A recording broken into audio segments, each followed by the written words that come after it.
सबके सामने बांध कर और यहां पर मारते थे सब। पूरे कमर पे बैठने की जगह पे यहाँ पे चमड़ा उतर जाता था। मारने के बाद जब यहाँ चमड़ा उतर जाएगा तो जब भी इंसान टॉयलेट के लिए नीचे बैठेगा तो फिर से वो चमड़ा फट जाएगा, दरार आ जाएगा। इतना मार मारते थे सब भारतीय ये स्वतंत्रता सेना। ये कोई पीट रहे हैं हमारे स्वतंत्रता सेनानी रहे होंगे, और हम इन लोग की शहादत के बदले हम लोग की ऐसी आज़ादी मिली है। और आज की जनरेशन को पता नहीं लगता है कि ऐसा ही मिल गया यहाँ पर। अंडमान निकोबार में एक जेल है जिसको काला पानी, सेलुलर जेल था। वो सेलुलर जेल को काला पानी कहा जाता था। अंडमान निकोबार में भेज देता था। ये इसका एंट्री द्वार था, ये मेन टावर था यहाँ से, और यहाँ से ये सब देखते थे सब इसमें बैरक बना के। और इस ऐसे जो ऐसे गए हैं ये, यहाँ पे बहुत यातनाएं दी जाती थी। ये था आपका सेलुलर जेल। यहाँ पर ही काला पानी की सजा देती थी। तो एकदम निर्मम तरीके से किया जाता। जेल का नाम था सेलुलर जेल। ऐसी होती थी, 3 मंजिले जेल होते थे यहाँ पे, बीच से ऐसे रास्ते होते थे। और यहाँ पर कुछ ऐसे जिन्हें ज्यादा सजा देनी होती थी उनका ये बैरक वगैरह ढक देता था, रोशनी तक नहीं आने देता था। इतना ज्यादा अत्याचार हुआ है। भारत में सबसे ज्यादा अत्याचार इसी काला पानी जेल में हुआ है। यहाँ ऐसे बैरक रख दिए जाते थे। अंदर एक छोटा सा कमरा होता था ये बंद करने के लिए, और यहां से कुंडी दी जाती थी। ये कुंडी अंदर अंदर आके इसमें लॉक होती थी ताकि कोई हाथ से इसे खोल ना सके यहाँ पर। और इसके अंदर ऐसे रास्ते होते थे। वीर सावरकर जो थे यहीं पे बंद किए गए थे। इन्होंने कोयले से बहुत सारे इतिहास और श्लोकों को लिखा हुआ था। भारतीय स्वतंत्रता के इतिहास को अपने दीवारों पर लिख दिया था वीर सावरकर ने वहां पर। अब यहाँ पर भारत से जितने भी कैदी जाते थे ना, जितने स्वतंत्रता की बात करते थे, सबको अंडमान निकोबार के ये सेलुलर जेल में ले आके भर देते थे। इस सेलुलर जेल यानी काला पानी की सजा में इतनी भयानक सजा दी जाती थी। देखिए यहाँ पर एक जो कैदी पकड़े जाते थे, इनके गले में चेन बांध के यहाँ पे इसमें एक लकड़ी फंसा दिया जाता था। इतना दर्दनाक होता था। और इन्हें यहाँ एक देखिएगा पत्थर दिया है जिसपे एक नुकीला चाकू लगाया है, और इन्हें नारियल छीलते रहना था ऐसे दिन भर। ऐसा नहीं है कि कैदी है तो चुपचाप बैठल रहिए, दिन भर नारियल छिलवाता था।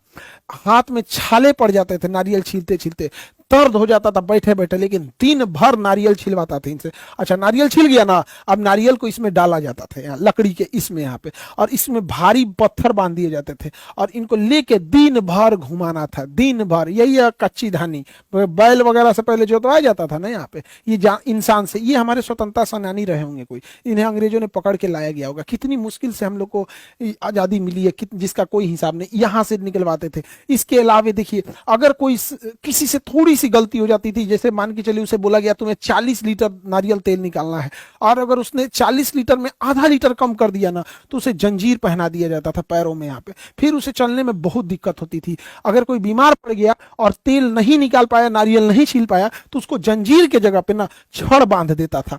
अब ये छड़ जो है ना थोड़ा भी फ्लेक्सिबल नहीं होता है। छड़ बांध, जंजीर में तो फ्लेक्सिबल होता है लेकिन छड़ में थोड़ा भी नहीं होता। ये चल भी नहीं पाते थे लोग। यहाँ पर बहुत बुरी तरह से दर्द करता था, इसको दौड़ाते थे सब। जो चल नहीं पाता था छड़ बांध के, उसको ये अंग्रेज दौड़ाते थे सब। कितने जालिम थे सब यहाँ पे। और गर्मी पड़ती है अंडमान निकोबार समुद्र के किनारे वाले एरिया में, बहुत चिलचिलाहट वाली गर्मी पड़ती है। उस गर्मी में ये सब क्या करते थे सब, पंखा वगैरह कुछ नहीं देते थे सब, और ये जूट का बोरा जो इसका जानवर को पहनाया जाता है, ठंडी के दिन में ओढ़ाया जाता है, लोग देहात में आदमी पैर पोछने के लिए यूज करता है, यही पहनाते थे सब। पूरा चमड़ा उधड़ जाता था, और सबके सामने बांध कर और यहां पर मारते थे सब। पूरे कमर पे बैठने की जगह पे यहाँ पे चमड़ा उतर जाता था। मारने के बाद जब यहाँ चमड़ा उतर जाएगा तो जब भी इंसान टॉयलेट के लिए नीचे बैठेगा तो फिर से वो चमड़ा फट जाएगा, दरार आ जाएगा। इतना मार मारते थे सब भारतीय ये स्वतंत्रता सेना। ये कोई पीट रहे हैं हमारे स्वतंत्रता सेनानी रहे होंगे, और हम इन लोग की शहादत के बदले हम लोग की ऐसी आज़ादी मिली है। और आज की जनरेशन को पता नहीं लगता है कि ऐसा ही मिल गया यहाँ पर। इतनी कठोर सजा होती थी ना, और वहाँ बदबू से मलेरिया फैल जाता था। पानी इतना गहरा होता था, काला रंग का दिखता था। गंदगी, जानवर, ये सबसे दूर तक कुछ दिखता नहीं था, तो काला दिखता था, काला पानी कहा गया।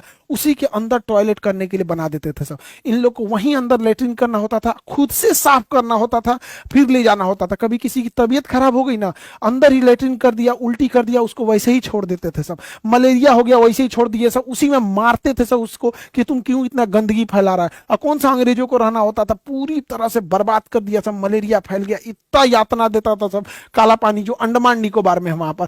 और खाना में क्या देता था, नालियां जो निकली होती थी, नालियां, इसके पास ना घास भूस जम जाता था तो कैदियों से इसी को कटवाते थे सब, और इसी घास को, ये जो कचड़े हैं यहाँ पे, इसमें से पानी लेके, इसी कचड़े के पानी लेके इस घास को इसी में पकवाते थे सब, और सबके सामने कहते थे खाओ।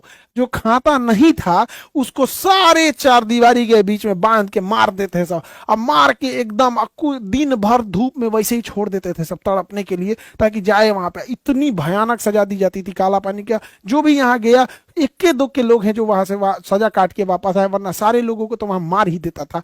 सोचिए कितना निर्मम और कितना नीच हरकत होगा अंग्रेजों का, कि जो फांसी घर था उसमें तीन तीन ठो फांसी देने वाला ये था तख्ता, तीन तीन। सोचिए, आप कल्पना कीजिए कितना फांसी दिए होंगे सबकी, एक ठो फांसी देने वाला कम होगा कि भैया जल्दी जल्दी देना है ना, एक काम करो फांसी दे देते हैं। अभी जैसे हम हॉस्पिटल रह रहे हैं ना, तो हमको अल्ट्रासाउंड, एक्सरे, ये सब चीजें बड़ी सस्ती है, तो हमने क्या किया ना, तीन तीन अल्ट्रासाउंड मशीन रखे एक साथ तीन काम करेगा। इसलिए नहीं कि ज्यादा लोग आएंगे, वेट नहीं करना पड़ेगा, अरे खटाखट करके निकालते जाओ यहाँ पे तीन तीन। सोचिए ये फांसी लगाने वाला तीन तीन रखा है। हम लोग इसलिए कहें कि अल्ट्रासाउंड में 15 मिनट लग जाता है एक आदमी का अल्ट्रासाउंड करते करते, दूसरा वेट नहीं करता रहे, एक साथ लगा लगा के निकालो।